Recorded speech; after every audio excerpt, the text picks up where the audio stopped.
کون ایسے لوگ ہیں؟ ایک مرتبہ میرے آقا صلی اللہ تعالیٰ علیہ وسلم کہ یہاں مہمان نوازی ہوئی ایک غیر مسلم عیسائی کی۔ میرے آقا صلی اللہ تعالیٰ علیہ وسلم کے مہمان نوازی کی گھر میں تو تھوڑا زیادہ کھانا کھا لیا، تو میرے آقا صلی اللہ علیہ وسلم کے بستر میں ہی سو گئے۔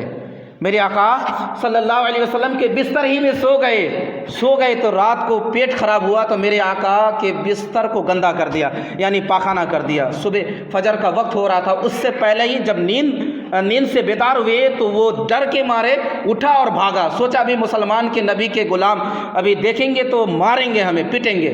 ڈر کے مارے بھاگا اور مسجد نبوی میں اذان ہو رہی تھی فجر کی، تمام صحابہ نماز کے لیے حاضر ہو رہے تھے مسجد میں۔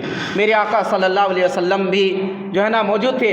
وہاں جو کیا بات ہوئی، جب بھاگا بہت دور پہنچ گیا وہ عیسائی آدمی، وہ غیر مسلم آدمی، تو اس کے دماغ میں خیال آیا میں نے جو میرے پاس جو تلوار تھی وہ تو حضور کے گھر میں ہی چھوٹ گئے ہیں، وہ تلوار تو حضور کے بستر میں ہی رہ گئے۔ پھر سوچا کہ ابھی واپس جائیں گے تو شاید ماریں گے۔ پھر یہ بھی سوچا کہ ابھی نماز کا وقت ہوا ہے فجر کا، سب لوگ نماز میں مشغول ہوں گے، ہم جائیں گے اور جھٹ سے اپنی تلوار لے کے بھاگ کے آ جائیں گے، یہ سوچا۔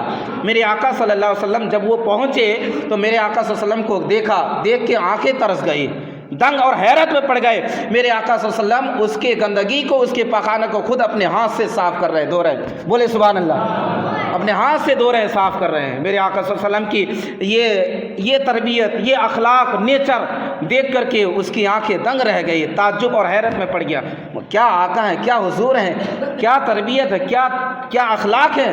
حضور پاک صلی اللہ علیہ وسلم کو دیکھ کے دل میں اتنا جو ہے نا روحانیت پیدا ہوئی، اتنی تسلی، اتنی نرمی پیدا ہوئی کہ وہ شخص بولا کہ اب نہیں رہنا جس طرح ہم رہتے تھے، اب ویسے نہیں رہنا، اب تو چاہتا ہوں کہ حضور کے دامن میں ہی ہمیشہ رہ جاؤں۔ کہیں سبحان اللہ، کیا آقا ہے میرے آقا صلی اللہ علیہ وسلم۔ آج اگر کسی سے کہہ دیں ذرا مسجد میں جھاڑو لگا دیں تو بڑی بات ہو جاتی ہے، ہم سے کہتا ہے مسجد میں جھاڑو لگانے، ہاں آج نماز تو ہم لوگ سب پڑھتے ہیں، آپ بھی ہم سے سوال کر سکتے ہیں، ہم بھی ایک گنہگار جھوٹے مکار آدمی، آپ ہم سے بھی کہہ سکتے ہیں پاخانہ اگر گندا ہو جائے تو کوئی نہیں صاف کرتا، لیکن کرتے کون ہیں؟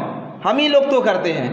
اور یہ جگہ کیا کس کی ہے؟ اللہ کا گھر ہے، اللہ کی جگہ ہے، اللہ کا گھر ہے۔ اگر ذرا سا مسجد صاف کر دیں گے، جھاڑو لگا دیں گے، پاخانہ صاف کر دیں گے تو کون سی بات ہوگی؟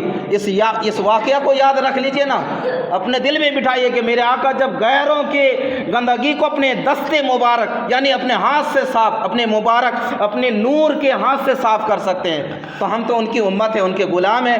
جہاں ہم خود ہی گندا کرتے ہیں ہم اسے صاف کر دیں گے تو کون سی بڑی بات ہو جائے گی؟ حضرت بابا فرید گنج شکر رحمۃ اللہ علیہ بہت بڑے ولی گزرے ہیں، انہوں نے کہا ہے ایک مرتبہ ایک شخص تھا جو ان کی تقریر خوب سنتے تھے، تو ایک مرتبہ انہوں نے ان سے کہا کہ مسجد میں جھاڑو لگایا کرو، تم مسجد کو یعنی اللہ کے گھر کو صاف کرو گے، اللہ تمہارے دل کو صاف کر دے گا۔ کہیے سبحان اللہ، تم مسجد کو چمکا دو گے، اللہ تمہارے دل کو چمکا دے گا۔ اگر ہم مسجد میں جھاڑو لگا دیں، صاف کریں، ہے نا، کبھی پاخانہ باتھ روم ہی صاف کر دیں تو کون سی بڑی بات ہو جائے گی؟ ہم ہی تو گندا کرتے ہیں، ہم لوگ ہی تو سب ہیں، کرنے گئے تو کیا بات ہوگی؟ بلکہ یہ بہت بڑا ثواب کا کام ہے، اور یہی ثواب اپنے اہل و عیال کو اپنے جو